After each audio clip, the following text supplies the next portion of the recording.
how do you choose a Linux distro when you want to balance between security, gaming experience, and hardware support? They talk about their distro hopping, which they've done between Debian, Pop! OS, and LM, trying to balance all of these with an experience that's somewhat stable and won't crash. Yeah, that is a good question. The main thing, usually with all three of those things, the main thing that you're looking for is updates, even though there can be some bugs occasionally, like Pop! OS has had notable issues with some updates and the Fedora issues that you mentioned, which I haven't heard about, but it's possible. You definitely want to stay more closer to like the latest updates as far as both hardware support goes and gaming support.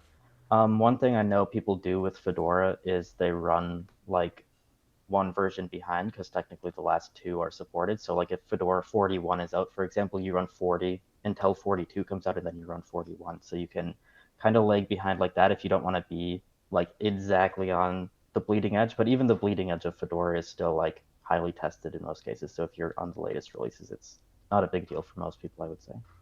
Yeah, I guess I would also ask like what the full experience is with distros, because if you're just getting started, like you've never used Linux before, I feel like it's more acceptable, and I kind of give a little bit more grace to like, yeah, just try everything, there's no risk. Keep Yeah. everything in your home folder, just move your home folder over between distros and just have fun.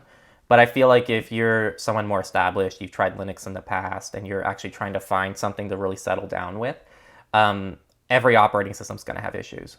And so I think there is a little bit of like, you're going to have to just kind of tough out the problems with each distro, because every distro is going to have some problems, whether it's Debian, Fedora, Pop! OS. Um, we won't get another Debian bashing clip this live stream. Absolutely. Yeah, I mean, just using Linux already puts you far ahead of everything else. If you're like talking about different distros and stuff, you're kind of just nitpicking at that point, slight improvements, but anything on Linux is going to be a huge improvement for you overall compared to like Windows, for example, in terms of privacy and that kind of thing and security. Thanks for watching this Techlore clip. This is actually a clipped version of a full-length video that talks about this topic a lot more thoroughly. So if you want to check out a lot more digital rights content, check out the main Techlore channel, and we'll see you over there.